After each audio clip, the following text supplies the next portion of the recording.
G'day and welcome to the channel. In today's video, I'm going to help you to stop blowing your whites. I'm going to show you how to stop blowing them in the field and also how to fix them and recover them in Lightroom. Hopefully you'll find this video interesting and beneficial for you in your photography. Alright, it's probably easiest though if I just show you an image with blown highlights. As you can see on the screen, there's a sulphur-crested cockatoo, a beautiful Australian bird, and these white feathers are fully blown on the left-hand side. That is, there's no detail whatsoever. And that makes for a pretty unpleasing image. So any bird that has sort of white feathers or maybe light grey are prone to blown highlights. We as photographers want to ensure we don't take photos like this penguin where all the whites are very bright. Instead, we want to ensure we're getting images that include detail in the bright areas such as this.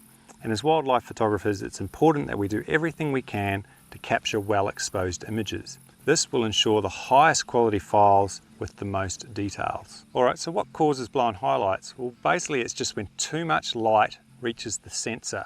So when too much light comes into the camera, the images overall is just too bright, and that results in the very bright blown highlights. Alright, so let's look at a correctly exposed white bird, this egret image. Overall the scene's not too bright, it's not too dark. If we zoom in, we can see details in the feathers, and this is what we want. Now, if I'd overexpose this photo by letting in too much light, the image would be overly bright, as we can see on the screen.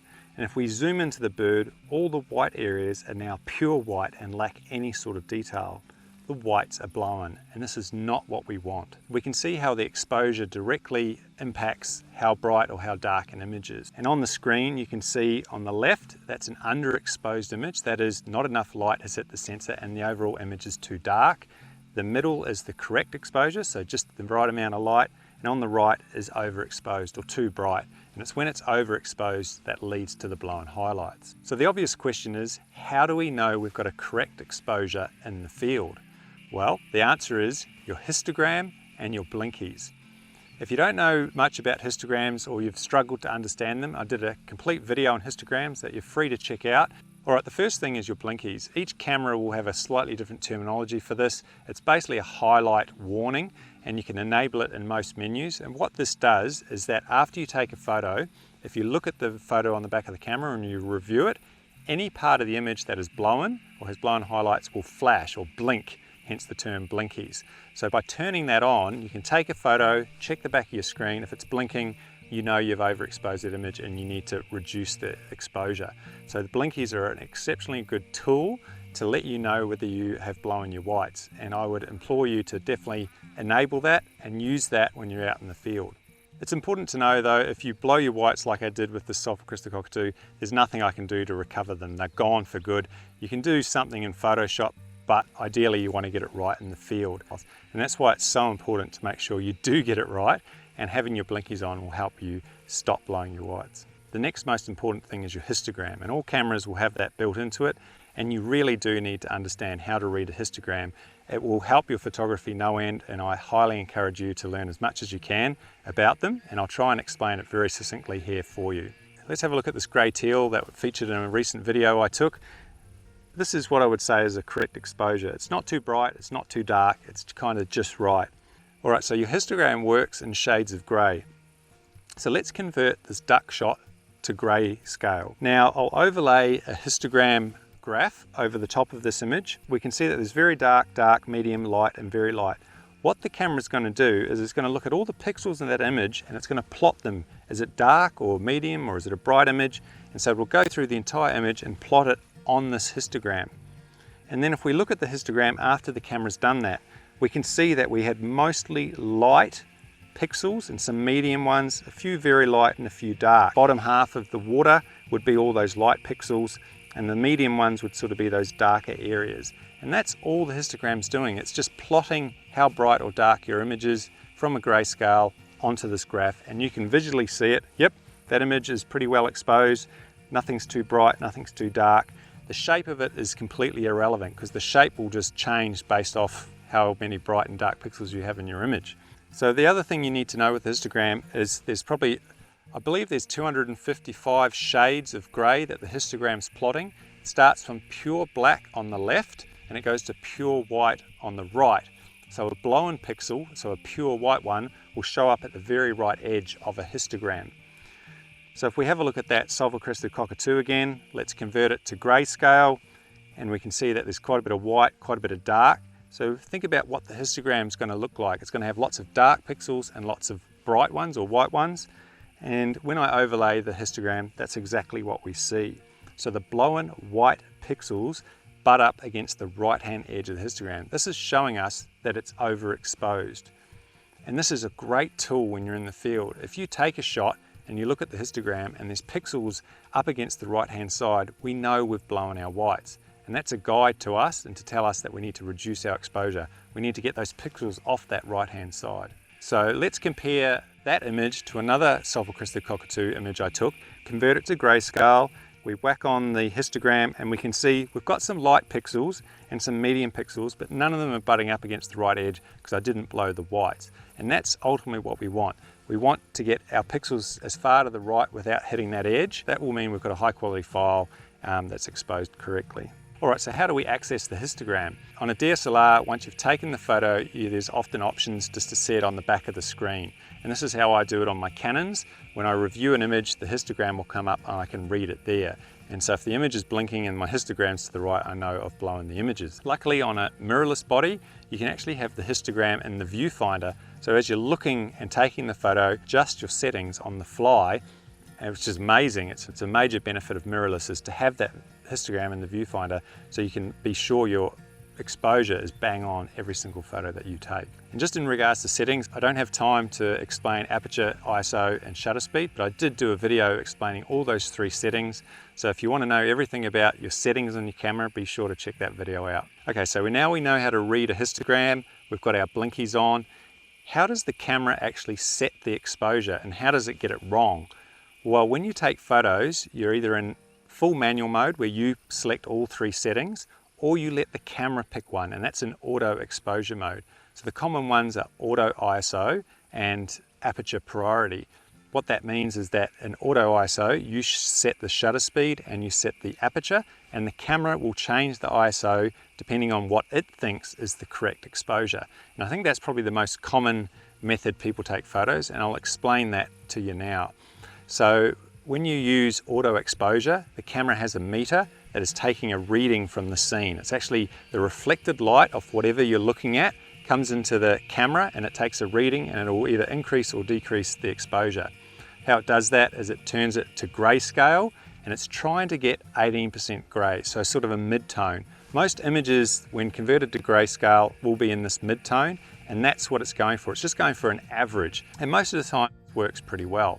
But if you have a white bird with a dark background, the camera's going to go, this is too dark, I need to increase the exposure. But when you increase the exposure, the bird becomes blown and it's just way too bright. So there is a few metering modes on your cameras. The majority of people use evaluative metering. What that means is that the camera is taking the average from the entire scene.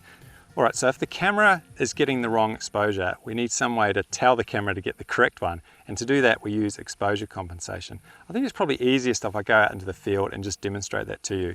All right, so the best way is just to show you by example how I photograph a white bird using both auto exposure and manual mode so that I don't blow those whites. So as you can see behind me here, we've got a sulfur-crested cockatoo soft toy, nice and white, and I'm going to be photographing that and just seeing what sort of issues I run into with the exposure and how I fix that. So I'm going to be shooting with my 5D Mark IV 70 to 200mm lens. I'm currently in auto ISO, which is an auto exposure mode. The camera's going to choose the exposure. I've dialed in 7.1 aperture and 3200th of a second, which is quite high, but we've got direct sunlight blasting onto this bird here. And so we're going to let the camera have a go and just see what happens. Now before I do that, I've mentioned those blinkies. I need to make sure that the blinkies are on. So in the menu, we've got highlight alert enable, and that means if any part of this bird is overexposed, it's going to blink at me and tell me. So first off, we just auto exposure mode. I'm just going to look down the viewfinder, take a shot of the bird, have a look at the back of the camera, and I can immediately see that the blinkies are flashing, telling me that part of that bird is overexposed, the right-hand side. And if we look at the histogram, we can see that there's some pixels or white pixels touching the right-hand side, indicating that they're pure white and we've blown the highlights. So that's not what we want. So at the moment, if I was just to continue photographing this bird, it would continually be overexposed. So we need to turn down the exposure. So we're letting in too much light, so we need to turn down that exposure to make that bird darker. So to do that, we use exposure compensation. We tell the camera how much to underexpose or change the exposure by for every shot. So I reckon we'll start with 1/3 of a stop underexposed. So on my Canon camera, I actually hold down the set button and then turn this top dial to the left once, and that is now 1/3 negative exposure compensation. I'll take the shot and I'll check the back of the screen, and we've still got a bit flashing. We've still got the blinkies going, so we'll go another 1/3. All right, so now I've put in -2/3 exposure compensation, and we'll take a shot. Check the back of the camera, and that's good. So we're no longer flashing, the histogram's no longer touching the right hand side. I'm happy now. I can take shots and not be worried about blowing the whites. And it's really that simple. I've just checked the back of the camera, made sure the whites aren't blowing or flashing, and I'm right to photograph this bird without worrying about it blowing the highlights. So for every shot from now on, we've dialed in -2/3 exposure compensation. So whatever the camera thinks is the correct exposure, we're saying no, we want that to go back by 2/3 to make it darker, because the camera keeps wanting to make it too bright. And that's all you need to do with auto exposure, is just constantly be checking the back of the camera. And pretty much any white bird on a dark background, you're probably going to have to dial in negative exposure compensation. All right, so as you saw in that little demonstration, what I need to do was, when the bird was too bright, I just dialed in that negative exposure compensation until the exposure was right, and it was happy days. And look, when I shot in auto exposure, if the bird was white, I just dialed in -1/3, had a look, and then I just dialed in -2/3 if it needed more or less. But I always knew if I was photographing a white bird, chances are that I had to put in negative exposure compensation. It's just something you need to remember if you're photographing white birds. And so here's another image that I took of a pied oyster catcher. I was laying down in the mud. I knew that the bird's whites were probably going to be blowing, so I ended up dialing in -1/3 exposure compensation, a little bit darker, ended up with a nice exposure. Even though I know about blinkies and histograms, occasionally I still get it wrong. And how do I get it wrong? Well, that sulfur-crested cockatoo image, what actually happened was I was photographing a kingfisher, and it was an amazing session, and you can see on the screen, here it is with a lizard in its mouth, and I had the correct exposure dialed in for this shot. And then out of the corner of my eye, I noticed a cockatoo land pretty much right next to me. And when cockatoos land, they put their crest up, and they only put it up for a very short amount of time. So I've turned my camera and I've just simply photographed this cockatoo with its crest up and hadn't really thought too much about the exposure. The bird then went about its ways, and I looked on the back of the camera thinking I'd just got some amazing shots, and then to my horror, they were just badly overexposed. And the reason being is this just the white bird, and I hadn't adjusted for that white bird. So it's another thing to remember, that you might have the correct exposure on the bird that you're photographing that doesn't have white. If a white bird turns up, you need to check the exposure, and you often will need to change it. So, you know, unfortunately that's just the way it is. I didn't have time to change the exposure, and I missed out on a shot. It happens, and you just need to be aware of it. Oh, I've got ants all over my feet. All right, so I've covered now how to stop blowing your whites in camera. I also noticed that some people blow their whites in post-processing. So what I mean by that is you might load an image into Lightroom, a raw image. We're always shooting in raw, and it might be a little bit too dark. So often people will just grab the exposure slider and they'll increase the exposure slider till the image looks about right. What they don't know is when you increase the exposure, you're also increasing the likelihood that those whites are going to get brighter and then end up blowing. So if you do a global exposure adjustment and make it bright, it's likely your whites are going to be blowing. So you don't want to do that. So in Lightroom, you've also got the white slider and the highlight slider. And if you just drag those to the left, often that will do enough. But sometimes we want a little bit more control. We want finer control over our whites within an image. But I want to tell you about the adjustment brush in Lightroom. This gives you fine control over recovering the whites or adjusting the whites within an image. So what I would suggest that you do is you just click on the adjustment brush. I usually use a custom setting. First settings I do is just exposure -20, highlights -20, and the whites by -20. Those are the settings that we're going to apply to the brush. Then click on the area that you want to recover, so somewhere on the bird that's white, click on there. And now we need to tell Lightroom that we only want to work on the white parts of the image. Because if we don't do this, if I just drag that adjustment brush around, it's going to apply the darkening effect to everything on the image. We don't want to apply it to the background, we just want to apply it to the bird. And we need to click on the masking, and we want to do color masking. And then we have another option here, and there's a little color picker tool, and we want to click on the white area. And this is telling Lightroom that we only want to make the adjustments to these white areas. And you can see the settings there that I also dial in for the density and softness of the brush, etc. And now I simply just drag the adjustment brush over the areas that I want to recover. And as you can see on the screen, we can see which areas are now becoming darker. And we've got a lot more control. I can push O on the keyboard and it will show me which areas I've adjusted, and I can push O again and it turns it off. And this is a very simple way just to recover your whites. You just use the adjustment brush over your whites and it'll recover those areas. Once you've finished with the adjustment brush, you can then just adjust those sliders sort of left or right until it looks about just right. And so I would definitely encourage you to have a play around with the adjustment brush and using that to recover your whites as opposed to just doing global changes. All right, I'm getting eaten alive by ants, so I might wrap this video up. In conclusion, just turn on your blinkies, look at your histogram, and by using those two tools, you'll do a much better job at not blowing your whites. And just be aware of it. If you've got a white bird, you're likely going to blow them, so you need to be looking at the back of your screen or in the viewfinder or on a mirrorless, and just take control of your exposure and ensure that you get it right in the camera. If you don't get it right in camera, shooting in RAW will help you recover them in post. Also be sure to leave comments below. I definitely read all your comments and I answer all of them. It's a great place to ask questions. If I didn't cover everything or you want to know something, leave it in the comments below, I'll definitely answer it.